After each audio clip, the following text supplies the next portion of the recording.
ஒரு ஊரில் ஒரு ராஜா. இந்த ராஜாவுடைய கேரக்டர் பார்த்தீங்க அப்படின்னு சொன்னால் ரொம்பவுமே முரட்டுத்தனமான கேரக்டர். இவருக்கு ஒரு அழகான அன்பான மனைவியும் இருக்காங்க.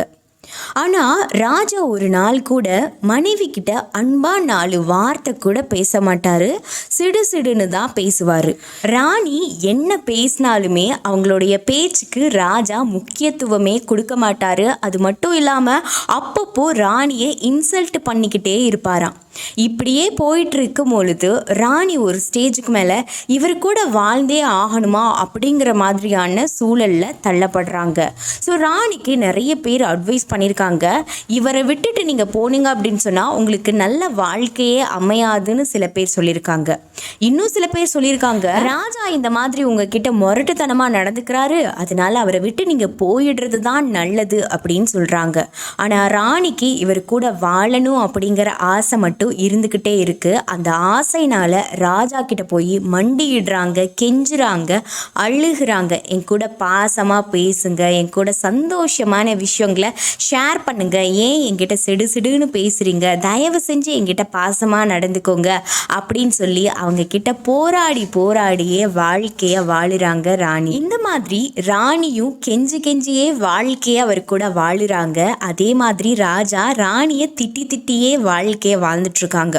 இப்படி போயிட்டு இருக்கக்கூடிய ஒரு தருணத்துல ராஜா கிட்ட வந்துட்டு ஒரு புலவர் சொல்றாரு, நம்மளுடைய ஊருக்கு ஒரு மகா முனிவர் வந்திருக்காரு, அவர்கிட்ட நம்ம ஆசீர்வாதம் வாங்கணும் அப்படின்னு சொன்னா நம்மளுடைய நாடு செல்வ செழிப்போட வாழும் அப்படின்னு சொல்றாங்க அண்டைய நாட்டில் இருக்கக்கூடிய மக்கள் எல்லாரும். ஸோ அதனால நாம முனிவரை பார்க்க போகணும் அப்படின்னு சொல்லிட்டு புலவர் வந்துட்டு ராஜா கிட்ட சொல்றாரு. ஸோ ராஜா தான் திமிரு பிடிச்ச ராஜா இல்லையா? ஸோ அதனால நான்லாம் அந்த மகா முனிவரை பார்க்கறதுக்கு போக முடியாது, அவரை என்னுடைய அரண்மனைக்கு வர சொல்லி எனக்கு ஆசீர்வாதம் கொடுத்துட்டு போக சொல்லு அப்படின்னு சொல்லியிருக்காரு. ஆனா புலவர் சொல்லியிருக்காரு, அப்படி இல்லைங்க, அண்டை நாட்டில் இருக்கக்கூடிய எல்லா அரசர்களுமே இந்த மகாமுனியை தேடி போய் ஆசீர்வாதம் வாங்கினதுனால தான் அவங்களுடைய நாடு செல்வ செழிப்போட வாழுது. அதனால அண்டை நாட்டு மக்கள் எல்லாருமே இந்த மகாமுனியை அரசருக்கு நிகராக வச்சு பார்க்குறாங்க. அதனால நீங்களும் வந்து மகாமுனி கிட்ட ஆசீர்வாதம் வாங்கிக்கிட்டீங்க அப்படின்னு சொன்னா நம்ம நாடும் செல்வ செழிப்போட வாழும் அப்படின்னு சொல்லியிருக்காரு. உடனே ராஜாவும், என்னடா இவங்க எல்லாருமே அந்த மகாமுனிய மேலே தூக்கி உயரத்துல வச்சு பேசுறாங்க, ஸோ அந்த ஆள் யாரு தான் அப்படின்னு போய் பார்க்கலாம் அப்படின்னு சொல்லிட்டு அந்த மகாமுனியை தேடி ராஜா பயணம் செய்கிறாரு. மகாமுனியை தேடி அவருடைய ஆசிரமத்திற்கு போனதற்கு பிறகு, சரி அந்த மகாமுனியை வர சொல்லு, நான் பார்த்துட்டு கிளம்புறேன் அப்படின்னு சொல்லிட்டு நம்ம ராஜா சொல்றாரு. இல்லைங்கய்யா, அவர் வெளியிலலாம் வரமாட்டாரு, அவரு அந்த ரூம்குள்ளேயே தான் இருப்பாரு, அதாவது ஆசிரமத்திற்குள்ளேயே தான் இருப்பாரு, நாம தான் உள்ளர போகணும் அப்படின்னு சொல்லிட்டு. ஸோ பரவாயில்லை அப்படின்னு சொல்லிட்டு ராஜாவும் உள்ள கிளம்பி போயிருக்காரு. நம்மளுடைய பொறுமை இவனுங்களாம் ரொம்ப சோதிக்கிறாங்களே அப்படின்னு சொல்லி யோசிச்சுக்கிட்டே உள்ள போயிருக்காரு. அங்கே போய் பார்த்தா மகாமுனி பார்த்தீங்க அப்படின்னு சொன்னால் கண்களை மூடிய நிலையில தியானத்திலே தான் இருக்காரு.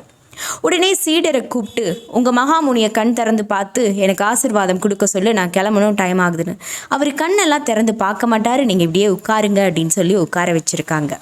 ராஜாவும் கண்ணை திறந்து பார்க்க மாட்டான், ஆசீர்வாதமும் கொடுக்க மாட்டான், அப்புறம் எப்படிடா நான் வந்து இவங்ககிட்ட ஆசீர்வாதம் வாங்குறது, இவங்ககிட்ட எப்படி தான் கம்யூனிகேட் பண்ணுறது அப்படின்னு சொல்லி யோசிச்சுட்டு அந்த சக்தி வாய்ந்த மகா முனிவருடைய முன்னாடியே ராஜா கொஞ்ச நேரம் உட்கார்றாரு.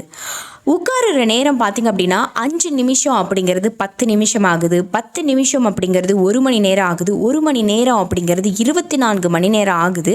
ஆனால் அந்த 24 மணி நேரம் அப்படிங்கிறது எப்படி கடந்து போணுச்சு அப்படின்னே ராஜாவுக்கு தெரியல. மனம் முழுக்க அமைதி நிலையை அடையுது. ஏதோ ஒரு பிரம்மாண்டமான சக்தி தனக்கு கிடைச்ச மாதிரி ராஜா உணர்றாரு. உடனே கையெடுத்து அந்த மகாமுனியை தனக்கே தெரியாம வழிபாடு செஞ்சுட்டு அவர் அங்கிருந்து அரண்மனையை நோக்கி போறாரு. வீட்டுக்கு போன உடனே அரண்மனையை போய் அடைஞ்ச உடனே ராணியை பார்த்து ரொம்ப பாசமான வார்த்தைகள் எல்லாம் பேசியிருக்காரு. இந்த இடத்துல என்ன நடந்திருக்கு அப்படின்னு சொன்னா, ராணி கெஞ்சிக்கிட்டே இருக்காங்க, ஆனா ராஜா மிஞ்சிக்கிட்டே இருக்காரு. கொஞ்சம் கூட ராணியை மதிக்கவே இல்லை. அதனால ராணி ஒருவேளை அமைதியா ஓகேங்களா, சாந்தமாக இவர்கிட்ட ஹேண்டில் பண்ணியிருந்தாங்க அப்படின்னா, மன அளவில் இருந்து அவர்கிட்ட பேச வேண்டிய விஷயங்களை பேசியிருந்தாங்க அப்படின்னு சொன்னால் கண்டிப்பாக அவர் மாறி இருக்கிறதுக்கு நிறையவே சான்சஸ் இருக்குது.